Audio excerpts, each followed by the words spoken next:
Sci-Fi Universal vous présente votre programme.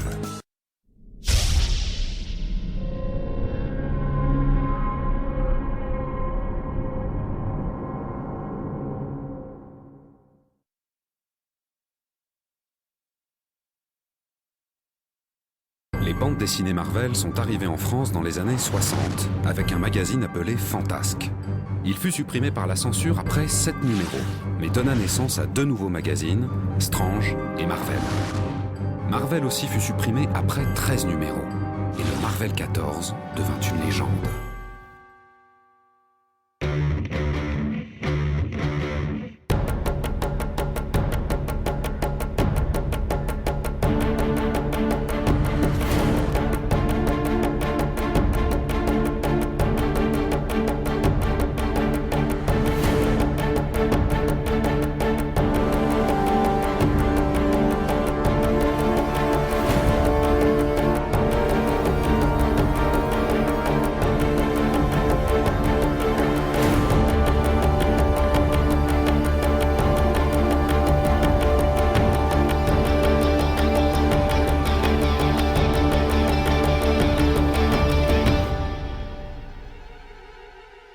Pour enquêter sur le Marvel 14, il faut remonter aux origines.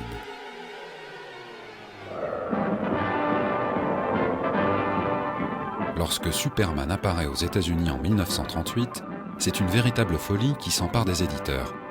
Tous veulent créer leur propre super-héros dans le marché naissant du comic book.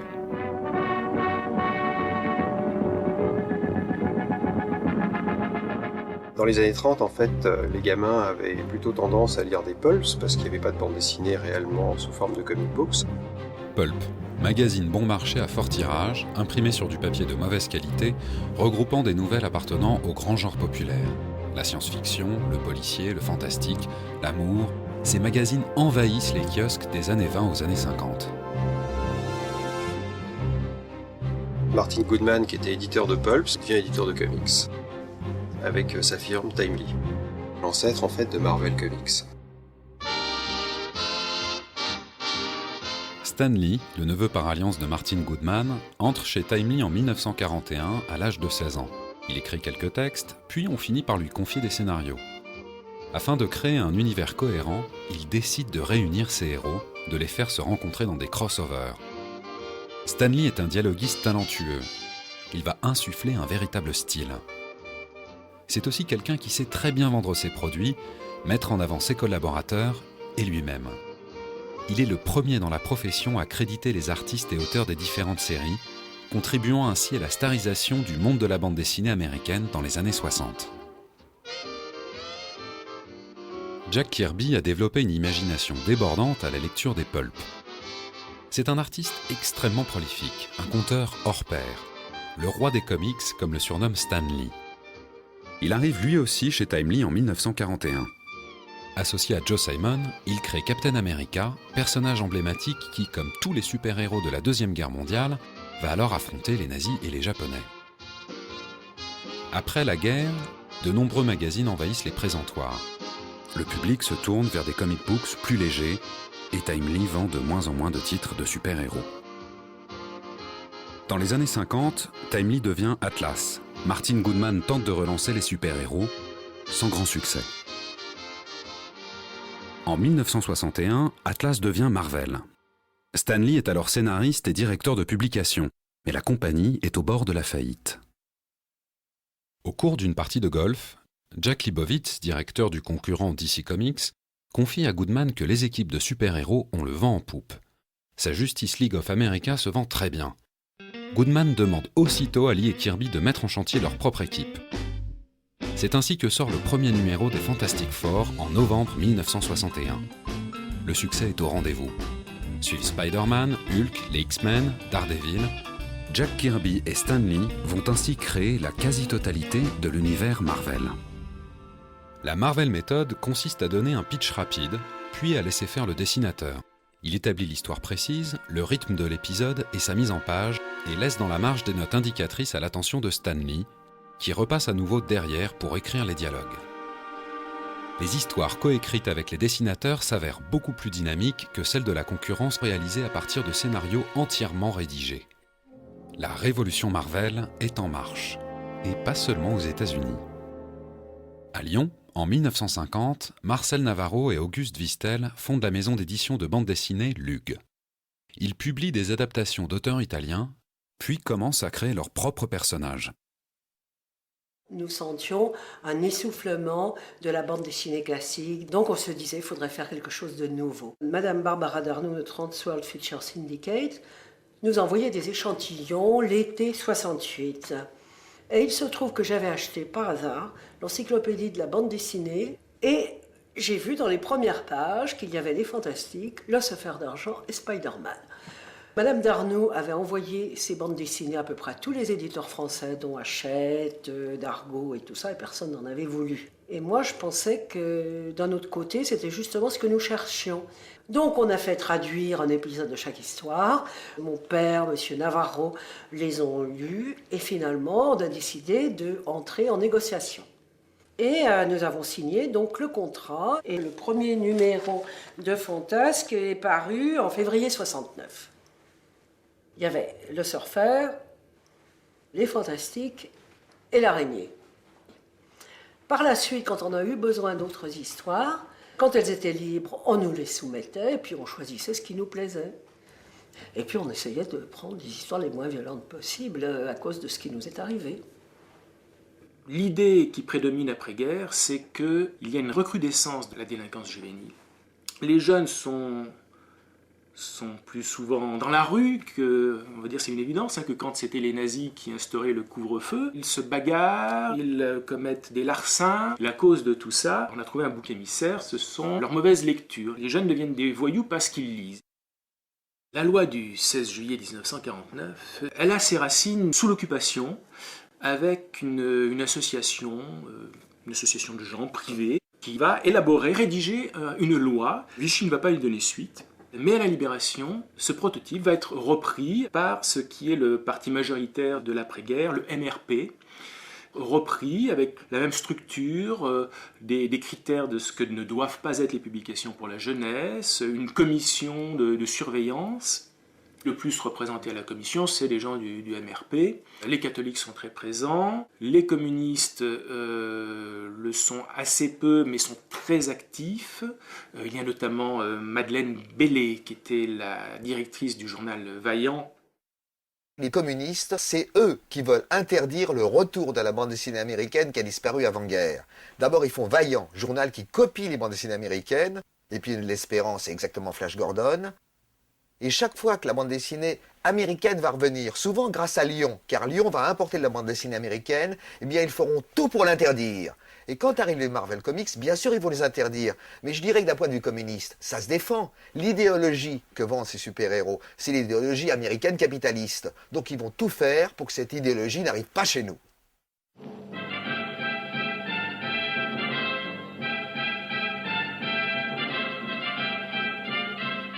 Cette commission est chargée tout d'abord de veiller, selon l'article 2 de cette loi de 49, à ce que ne se rencontre dans les publications destinées à la jeunesse aucune rubrique, aucune insertion, aucune illustration présentant sous un jour favorable le vol, le banditisme, la lâcheté, etc., ou tous actes ou délits de nature à démoraliser l'enfance ou la jeunesse. Par conséquent, il y a un critère légal et cette commission veille à son application en expurgeant, en essayant de bannir de la presse enfantine tous ces éléments nocifs pour la moralité juvénile. Je crois qu'elle y est parvenue dans l'ensemble, puisque depuis 8 ans, plus de 8 ans même qu'elle existe, elle a fait une œuvre utile à laquelle je crois qu'on peut rendre hommage, et la presse enfantine française actuellement, sans être encore parfaite, est tout de même sensiblement meilleure que ce qu'elle était en 1949. Il y avait aussi à la commission des éditeurs et des auteurs. Le plus célèbre, c'était Alain Saint-Augan, qui faisait Ziguépus, mais il y avait également Auguste Licois. Alors, Licois, c'est plus étonnant parce que lui, sous l'occupation, il travaillait dans une publication pour la jeunesse, Le Téméraire, un journal qui avait beaucoup d'argent parce que c'était un journal pro-nazi. Auguste Licois demande par exemple l'interdiction d'une bande dessinée d'un confrère qui est Pierre Mouchot, qui est un auteur français, lyonnais, qui avait sorti un album qui s'appelait Mogg, fils de la brousse en Belgique. Licois obtient l'interdiction d'importation de cet album en France. Zorro, on va lui faire retirer son masque parce que le fait de se masquer, c'est mentir. Les bandes dessinées pour la jeunesse ne doivent pas inciter au mensonge. On va faire retirer d'ailleurs leur masque à d'autres personnages de super-héros. Flash, au début des années 60, n'a plus son masque dans la version française. Dans un document de 1950 édité par le ministère de la Justice, on pouvait lire, concernant la science-fiction, « Ces dérogations ne doivent pas aboutir à ce qui ne serait plus qu'une divagation, en dehors des récits délibérément fabuleux, les contes de fées par exemple, elles doivent rester dans les limites d'une transposition mesurée, observant un certain parallélisme avec la réalité.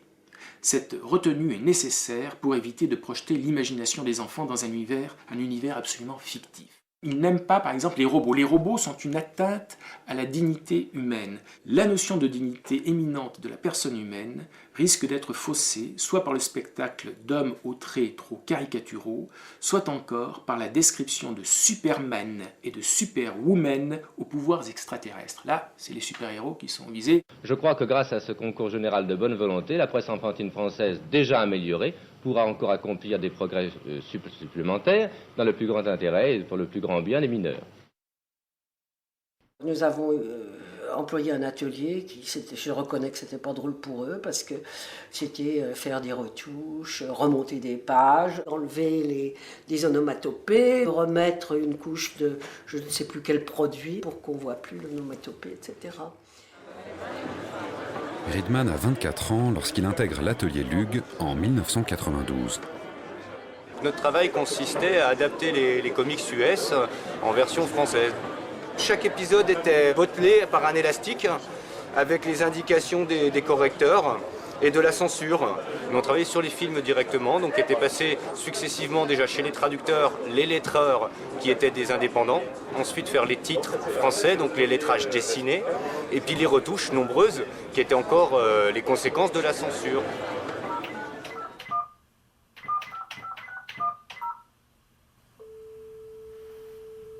Le cahier des charges pour l'atelier, c'était éliminer tout ce qui est onomatopée. Et Dieu sait si les Américains en étaient très gourmands. Il y a des cases entières d'explosions, etc. Tout ça, il fallait l'enlever. Et il fallait mettre quelque chose à la place. Alors il fallait finir le décor, finir les personnages. Il y a beaucoup de lecteurs français qui n'ont jamais connu les originaux américains. Des fois, on peut nous accuser de les avoir abîmés, mais le but du jeu n'était pas de les abîmer, mais de les rendre accessibles au marché français. Même à l'aube des années 90, on gommait encore le sang et les flingues. Il ne faut pas oublier qu'à Lyon, il y a un éditeur qui s'appelait Mouchot, Schott. Il a été ruiné, complètement ruiné, à cause de la censure. Il a eu des magazines qui ont été interdits.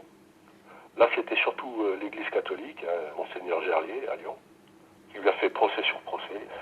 Ce genre de bande dessinée n'était pas du tout apprécié dans les hautes sphères politiques. Le ministre de l'époque nous faisait surveiller vraiment de très très près.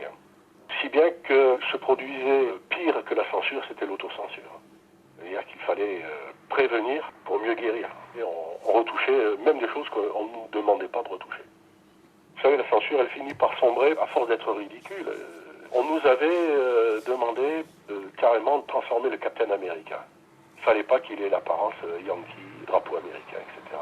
Je me rappelle qu'il y avait eu un débat au sein de l'atelier où là on commençait à gronder un petit peu, on n'était pas bien d'accord. On recevait des lettres de protestation tous les jours, parce qu'on défigurait le travail Marvel. C'était les publications destinées à la jeunesse qu'on appelait la bande dessinée ou l'inverse. C'est-à-dire que toute bande dessinée qui ne s'adressait pas aux tout petits pouvait être censurée. Et on en a abusé. Si je prends le texte, par exemple, d'avril 69, l'avertissement de la commission de censure envoyé au magazine Fantasque, on y lit: cette nouvelle publication est extrêmement nocive en raison de sa science-fiction terrifiante, de ses combats traumatisants, de ses récits au climat angoissant et assortis de dessins aux couleurs violentes. Si le 1er juillet prochain ou plus tard, cette brochure n'était pas supprimée ou modifiée d'une manière fondamentale, vous vous trouveriez exposé aux poursuites pénales devant le tribunal correctionnel, etc., etc. Quand les éditions Lug reçoivent cette lettre du ministère de la Justice, qui est en tête du ministère de la Justice, alors c'est pas du tout une décision de justice. C'est une commission où un type d'une association familiale n'était pas content contre Fantasque, mais ça arrive sur une lettre en tête du ministère de la Justice qui leur dit « nous allons vous poursuivre en justice ». Ça fait très peur parce qu'ils sont lyonnais, parce qu'ils ont vu ce qui était arrivé à Mouchot, traité comme quelqu'un qui nuisait à la jeunesse alors qu'il était éditeur pour la jeunesse. Dans le dernier numéro de Fantasque, les éditions Lug font paraître un texte intitulé « Adieu au fantastique » pour annoncer l'arrêt du titre. Fantasque, nous avons été sommés de l'arrêter à cause des couleurs violentes, traumatisantes pour la sensibilité juvénile. Bon, on ne voulait pas laisser tomber ces histoires, donc on s'est dit, on va essayer de ne pas mettre de couleur. Notre associé, M. Navarro, a eu l'idée de mettre une couleur d'accompagnement. C'était quand même mieux. Mais alors, si vous aviez vu les lettres des fans, en plus de ça en petit format, c'est un massacre, c'est moche et tout et tout. Bon, on va passer en couleur. Grand format en couleur, et ça a été l'Assommoir. Le 16 décembre 1970, un représentant de l'Union nationale des associations familiales examine Marvel et conclut « Pour le rapporteur, tout n'est qu'horreur et brutalité dans cette publication qui semble appeler l'article 14.1, c'est-à-dire l'interdiction aux mineurs. La commission accède à ce point de vue par 11 voix sans avis contraire. » À la réunion suivante, nouvel examen de Marvel. La brutalité et l'horreur persistent dans cette publication démoralisante pour la jeunesse, qui ne reflète pas de progrès sensible. Il vient d'examiner juste avant la revue Lui, et puis le tout jeune Écran Fantastique, qu'il a trouvé tolérable. Marvel est interdit. Le 19 mars 1971, ça paraît au journal officiel et il y a 2 pages de publications interdites ce même jour, 70 romans pornographiques et Marvel interdit de vente aux mineurs, pas interdit de parution, mais les mineurs n'auraient pas eu le droit de l'acquérir. Alors les éditions Lug auraient pu envisager de continuer Marvel, tout en sachant que quand même une grande majorité de leur lectorat étaient des adolescents. Des éditeurs de la même époque sortaient des revues de super-héros en marquant pour adultes, c'était le cas de Haredit. C'était absolument impossible, autant pour Fantasque qu'on avait eu l'autorisation de faire les 2 ou 3 derniers numéros, autant pour Marvel, ça n'était pas jouable. Les NMPP pouvaient refuser de nous distribuer. En 1971, il y a une loi de finances qui n'existait que cette année-là, et qui a été appliquée en fait quasiment qu'à cette revue Marvel, une loi de finances qui prévoyait qu'une publication interdite aux mineurs était surtaxée avec une TVA à 33,33%. Marvel habituellement payait une TVA presque de 2%, donc c'était comme si on avait multiplié par 15 les taxes qu'il fallait payer. Le titre Marvel est donc interdit.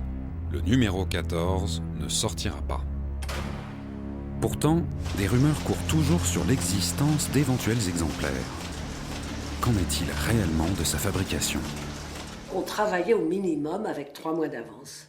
Il fallait découper les ballons, faire traduire en français, envoyer tout ça chez le photograveur qui faisait les films et envoyer de chez le photograveur chez l'imprimeur. Donc, quand nous avons arrêté Marvel, il y avait sûrement 14, 15 et 16 et même peut-être 17 à moitié préparés, avec des films faits, etc. Nous étions chez Martel et déjà nous trouvions que le repérage était mal fait. Martel a eu beaucoup de problèmes. Il y a eu l'occupation de l'usine dans les années 69-70 parce qu'il était en faillite. Donc, lors de l'occupation de l'usine, nous sommes allés chercher les films. C'était vraiment très embarrassant parce que les ouvriers nous ont quand même laissé passer. On est parti avec nos paquets. Et nous sommes passés chez Intergraphica, avec qui nous avions de longues relations parce que le créateur d'Intergraphica, c'était le monsieur qui avait créé les éditions, qui publiaient Le Grand Blake, Mickey, etc. L'imprimerie Martel a pris feu. Vous dire si c'est accidentel ou si c'est voulu, toutes les machines, la rotative, tout ça a été détruit. Il est possible qu'il y ait eu des documents qui aient disparu dans cet incendie. Si la maquette du Marvel 14 n'a pas brûlé dans l'incendie, qu'est-elle devenue ?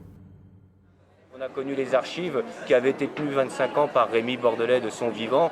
C'était, si je me souviens bien, le 3e étage du 8 rue Émile Zola. Un étage entier rempli d'armoires où chaque armoire était attribuée à une série. Et tout était en ordre, pochette par pochette, numéro par numéro.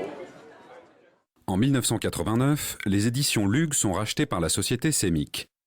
Et les locaux lyonnais sont définitivement fermés en 1998. Marvel avait changé de propriétaire plusieurs fois. Monsieur Navarro était plus âgé que moi. Je me disais, qu'est-ce qui va devenir des gens qui sont ici ? Donc finalement, j'ai décidé de vendre à Semic. Ils se sont associés aux éditions de Tournon et ils ont tout rapatrié à Paris. La personne qui avait été dépêchée par le nouveau groupe acquéreur de Feu la Lugue Sémic à ce moment-là était un petit peu prise en grippe par les Lyonnais qui savaient que le licenciement allait de toute façon être la seule issue à cette aventure pour eux à ce moment-là. Donc il y a eu de la mauvaise foi et puis apparemment il y a une partie des archives qui a été délapidée, une partie jetée un peu vite et voire même une partie qui a disparu. Oui, une partie de ce que l'on décrivait comme archives en fait, n'était que des films, du matériel de fabrication destiné normalement aux imprimeurs. Donc oui, ça a été effectivement détruit. Toutes les quelques planches originales qui ont été retrouvées, elles n'ont bien sûr pas été jetées, elles ont été rapatriées.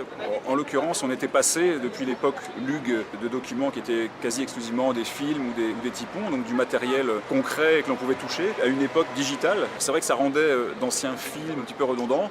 Et on s'en est de toute évidence débarrassé parce que ça n'avait ni valeur marchande, ni valeur même d'archives particulières. Il y a eu en tout cas une partie des archives qui était probablement de l'ordre que des maquettes, qui a été jetée sciemment par la boîte qui ne voulait plus stocker du papier, surtout pas le ramener à Paris, ce qui aurait forcé à avoir des locaux certainement trop grands par rapport à 50 ans d'édition potentielle. Mais il y avait des originaux en stock, encore beaucoup de toute façon, de toute nature, principalement des originaux franco-italiens de BD de cow-boy, mais pas mal de trucs de super-héros au milieu de tout ça. J'ai dans ma collection quelques pièces qui viennent des archives Lug. Voilà comment elles en sont sorties, j'en ai pas vraiment d'idée, mais j'ai des choses qui visiblement étaient la propriété de Lug et qui sont aujourd'hui en ma possession, achetées bien évidemment sur Internet, puisqu'on trouve tout sur Internet.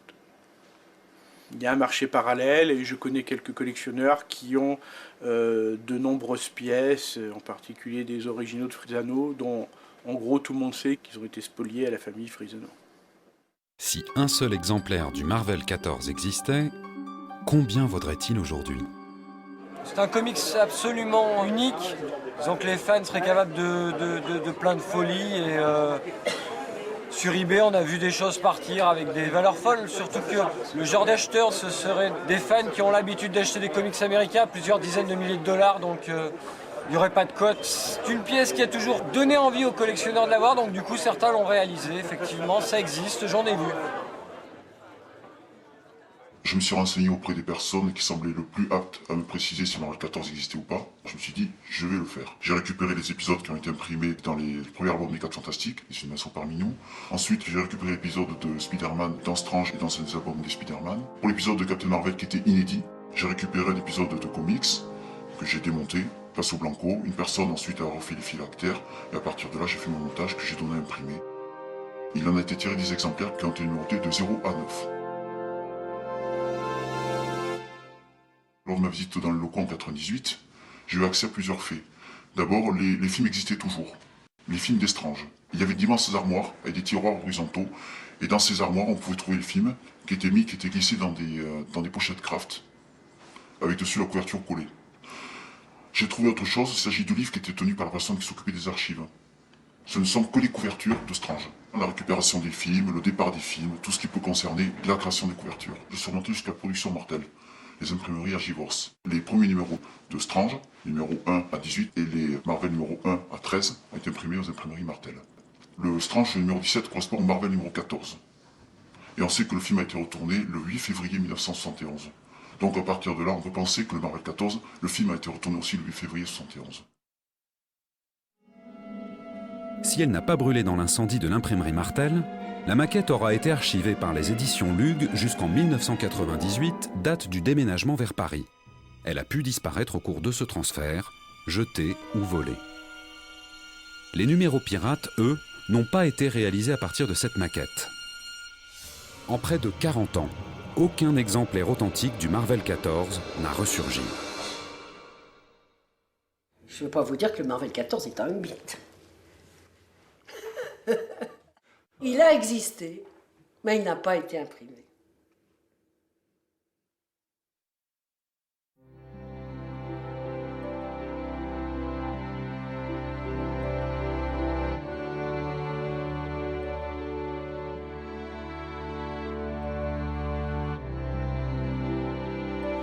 Le Marvel 14 existe, mais je crois qu'il ne faut pas trop en parler, quoi.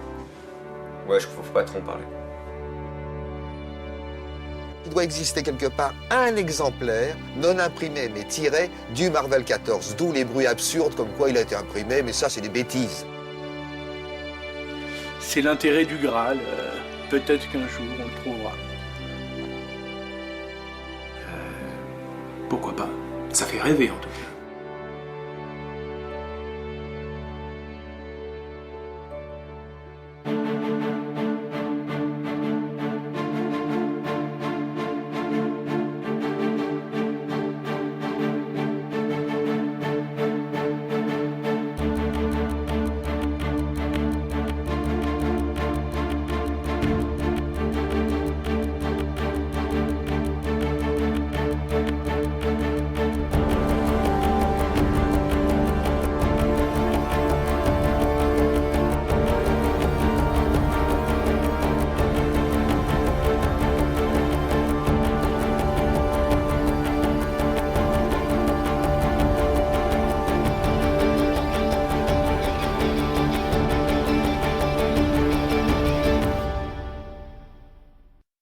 Ce programme vous a été présenté par Sci-Fi Universal.